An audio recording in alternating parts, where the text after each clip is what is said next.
Today, I'm going to tell you about the animated film, Ronal the Barbarian. Give us a thumbs up if you like our videos. What can I do to harm a monster? Flex these muscles and hope it laughs itself to death?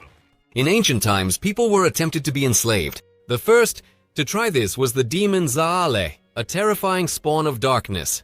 And only the great warrior Kron, the keeper of the sacred sword, was able to defeat Zaal. He waved his damask steel saber.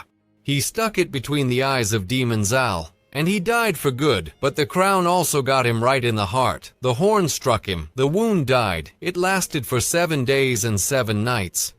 Until all his blood was collected by the people he freed, they drank it and became super strong. Only the last little man got just 1 drop, and it was only enough to increase the farm. Since then, the people whose veins run with Kron's blood call themselves barbarians. They are strong, powerful, and not particularly bright. Ronal was also the barbarian. He was a laughingstock and an object of jokes among their tribe. But his uncle didn't lose hope and made Ronald train, which led to riots. The barbarians are getting ready to go on another campaign, but first they need to throw a grand party.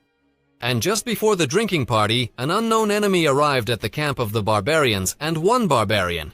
Everyone, from the strongest men to the strongest women, bravely and courageously stood to defend the camp without hesitation to protect their home. But the unknown enemy turned out to be the musicians Florian and the worried Alaba, who arrived at the celebration to entertain the barbarians.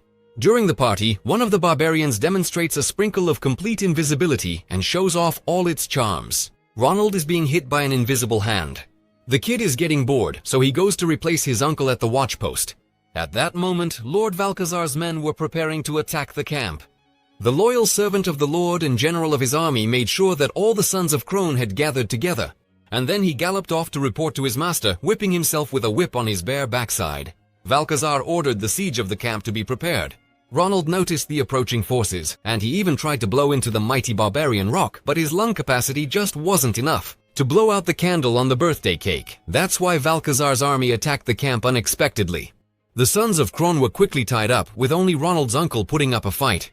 However, he couldn't break through Valkazar's armor, and the Lord finished off the poor guy right in front of his nephew. When they tried to shackle Ronald himself, the soldiers didn't believe it, that he was a barbarian, and the general ordered to take him aside and bash his head in until he was dead. Yeah, but they couldn't manage to bash him. Alaba, who found himself under the signaling horn, dropped the structure on a warrior, and he died instantly. Ronal rushed to his still-living uncle, who entrusted him with the sacred mission of freeing the sons of Kron. He just needs to reach the shaman living in the north, and he will definitely help him. Setting off on his journey, Ronal found a sprinkle of invisibility and took it with him. Alaba also tagged along, thinking that along the way, they would definitely encounter some lustful chicks. He'll get his share. I hear the chicks up there are totally drool. Together, they make their way to the shaman's quirky dwelling. And then, after an unpleasant hygienic service rendered to the shaman, Ronal learns that only Kron's sword can penetrate the Volkozavr's body armor, that no one has seen since the death of that very Kron.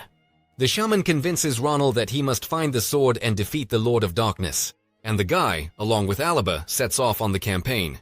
Meanwhile, in Valkazar's lair, his personal sorcerer is performing a ritual to revive the Great Hall.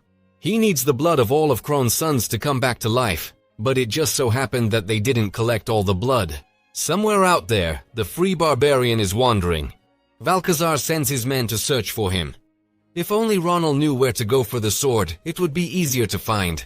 So he's just wandering around the world with Alaba, and he keeps singing those annoying little songs. One of them was the Saga of Kron. And Kron he pulled his mighty sword and thrust with all his strength. Ronal figured out that it might mention the place where the sword is located. And indeed, one of the verses mentioned that the weapon was buried with the great warrior. And to find it, you need to go to Elvingard and read the Tome of Knowledge. It's a little book like that. Ronal and Alaba set off on their journey, but they are stopped by several corpses of male appearance. A warrior woman named Xandra appears and tries to make the living Ronal dead, but upon learning that he didn't come with those people, she lets him go. Alaba suggests taking her along, since someone as crazy as her would definitely be able to handle Kron's sword and stab the Lord of Darkness with it. Upon learning that Ronal is from the tribe of barbarians, Zandra agrees, as the sons of Kron have always been known for their invincibility, and that's exactly what she needs. Zandra immediately takes charge of their little expedition and says what they'll need, a guide that can be found in the nearest town. Meanwhile, Valkazar's warriors are already on Ronal's trail. Zandra brings her new crew to a tavern, where Ronal meets an elf named Elric. He agrees to guide his friends in the right direction, and he absolutely won't even charge them at all, because the wind whispered to Elric that he should be a guide for these people. Because of Zandra, a brawl starts in the tavern, and Ronal gets involved. And while he was getting beaten up by the local tough guy... Any last words, shorty? Volkazar's men found him and burst into the tavern. Zandra didn't let them catch Ronal. They escaped, and the Dark Lord's warriors burned in the tavern. Only one general survived. He reported via the medieval sorcery mobile that Ronal had escaped. Upon learning that a warrior maiden was helping the barbarian, Volkazar ordered both of them to be captured. But it was difficult to catch them, because Ronal didn't even know where they were. Elric clearly knew more about men's butts than he did about his orientation. He led them to an unknown place, and only chance helped them discover the entrance to Elvengard. When the stone gates opened, Elric announced that not everyone would be able to pass through. The faint-hearted will be crushed by the gates, so Ronal, being a proper hero, decides to take a detour. But there's no detour here. The gatekeepers were offended that someone tried to pass by them and decided to crush everyone. However, Ronal and the others ran fast enough. They managed to get to the other side. It turned out that the elven guards wouldn't let outsiders into the House of Wisdom. Zandra was already getting ready to charge through. But Ronal remembered just in time that he had invisibility powder, and he could sneak past the guards. He covered everything with the powder, except for the tiny pouch that was swinging between his legs. There wasn't enough magical powder for him. Had to go like this. In this form, Ronal sneaked into the House of Wisdom. He found the right page in the book, tore it out, and ran away. With his actions, he impressed Zandra, who had already started to think of him as a useless weakling. She told that in her tribe of warrior maidens, it's customary to find a husband by challenging him to a duel, and whoever conquers the maiden will become her husband. She will obey him until the end of her days. However, Zandra wasn't so lucky. While all her friends were getting married, she knocked down every suitor she had until there were no more grooms left.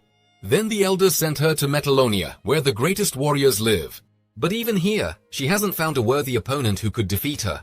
And only they, Ronal and Zandra, realize that they are right for each other. How do the people of Volkazar attack them? Riding on flying beasts. They take Elric and throw him into the forest, and then they grab Zandra and drag her to the ruler's castle. Alibur and Ronal manage to escape. But not for long. These two end up on the territory of the Amazons, who mistake them for fearsome women. They're Amazons! And upon learning that they are male, they decide to use them for procreation. Alibur is thrilled by such a prospect, but they put him off for later. No, fucking damn it! This sucks! And the first one they put into play is Ronal. And while the barbarians are having fun with the Amazons, Zandra is fighting Volkazar. The Dark Lord defeats her, and Zandra has to submit to him. Returning from the Amazons, Ronal wants to run off in search of Zandra. But Alibert is against it. He wants to play around. I want to stay here and get laid by some really hot babes! They argue, and Ronal walks away. After thinking for a bit, Alibert decides that his buddies are more important than the girls, and he also leaves, despite the advances of the Amazon Queen. In the forest, they meet Elric, and together they head to Kron's grave. Inside, they find the great warrior's sword, but Zandra takes it. She was sent by Volkazar so that the warrior would take the sword and bring it to him. Volkazar also takes Ronal as he needs his blood.